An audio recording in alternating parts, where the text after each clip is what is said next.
Hi everybody, my name's Eli, and as promised, this is the first video in the series of videos that I'm going to be doing about OCD, scrupulosity, OCD, generalized anxiety disorder, and post-traumatic stress disorder.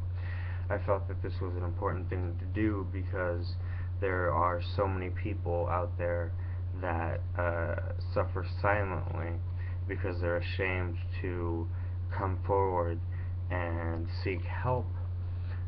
They don't think that a doctor could help them, they don't think medication could help them, and they think that their families will absolutely ridicule them.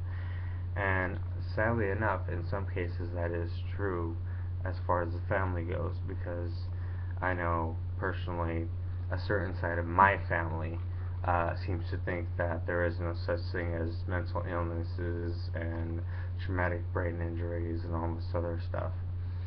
Anyways, I wanted to start off this video with talking about an incredible book that I bought a few years back. This is called the OCD Workbook.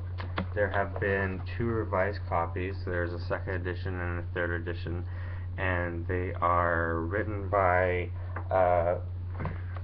a Dr. Bruce M. Hyman and a registered nurse named Cherry Pedrick. And they have worked with OCD patients for a very long time, and the information that they put forth in this book is really extraordinary. I wanted to start off by saying that when people think of OCD, they think of, this person has to walk in and out of a door a certain amount of times, or they have to wash their hands 1,000 times a day and whatnot. And while that does apply to a lot of people with OCD, it goes a lot deeper than that for a lot of people, including myself. I was diagnosed with obsessive-compulsive disorder, obsessive-compulsive personality disorder, which I'll get back to in a minute, post-traumatic stress disorder, and a form of mild Tourette syndrome. Now, I want to explain a little bit of the difference between obsessive-compulsive disorder and obsessive-compulsive personality disorder.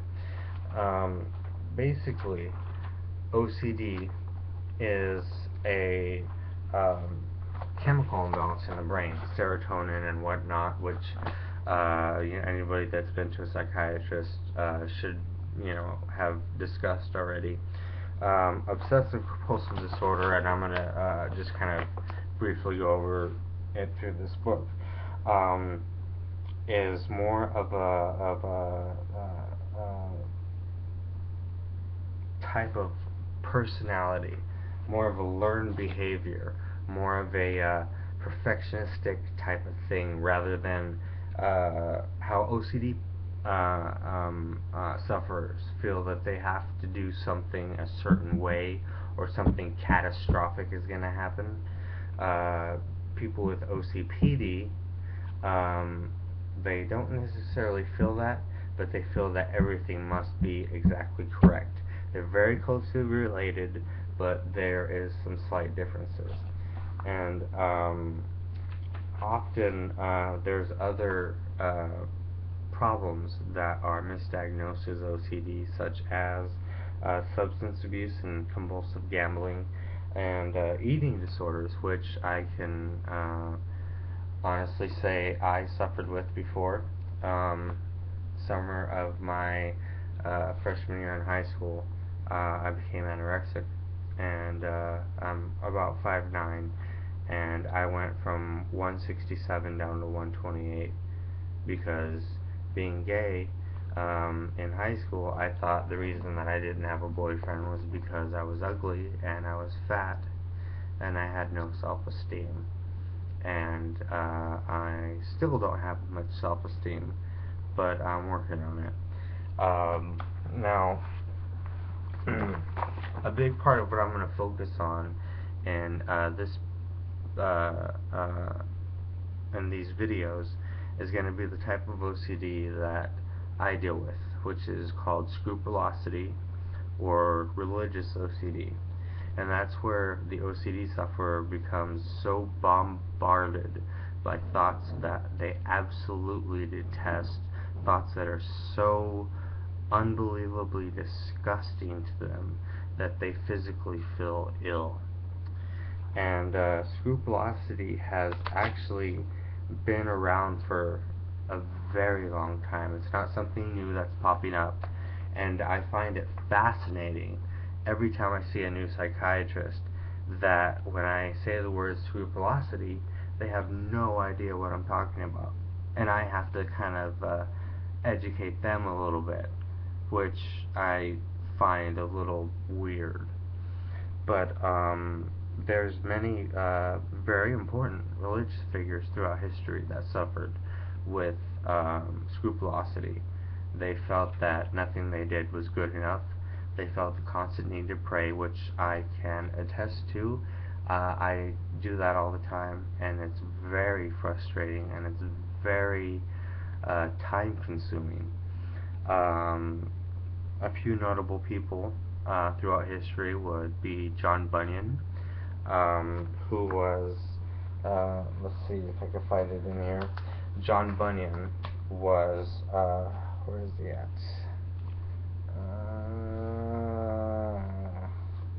Well, if you Google John Bunyan, you'll see who he is.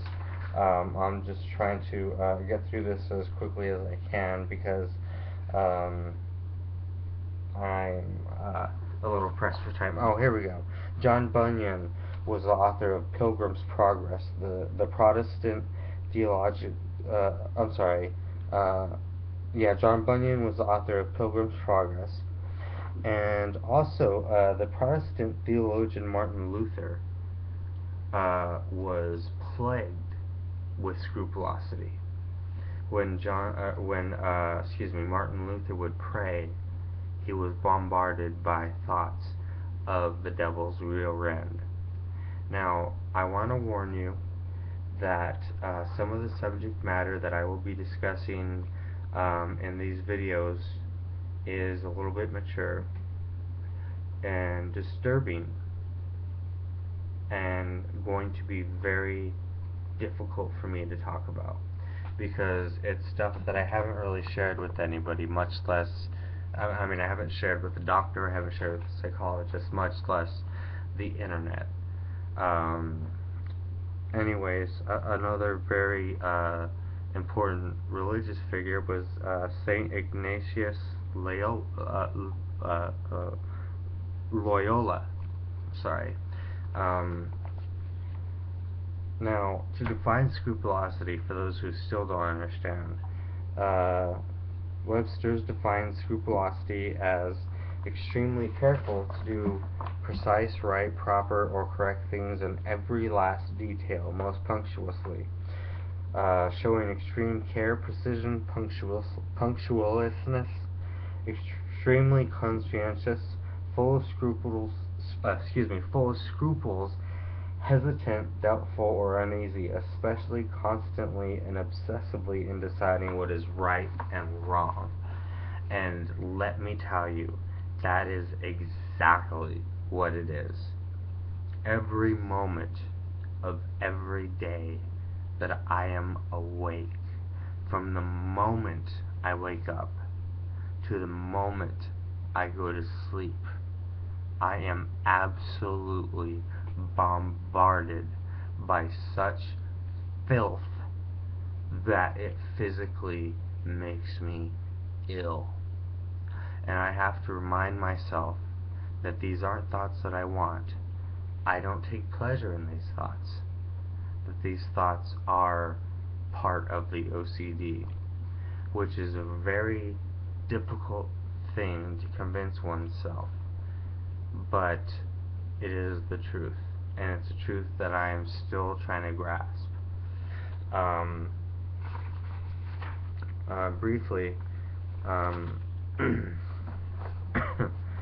basically what it's like to have OCD, I would say, just some examples is repeatedly attending confession, worrying about having sexual thoughts while looking at another man's wife, um, for fear of coveting, repetitively praying, which I do all the time. 24, well, not 24 hours a day because I'm asleep sometimes, but when I'm awake, I'm praying. I'm praying to God for forgiveness for thinking bad thoughts. And it's torturous because I know that that's not how prayer is supposed to be done. Another example would be looking down to make sure that you don't step on anything that looks like the cross. I know that I do that a lot. I will avoid cracks in the sidewalk because to me they look like the cross and it's very difficult.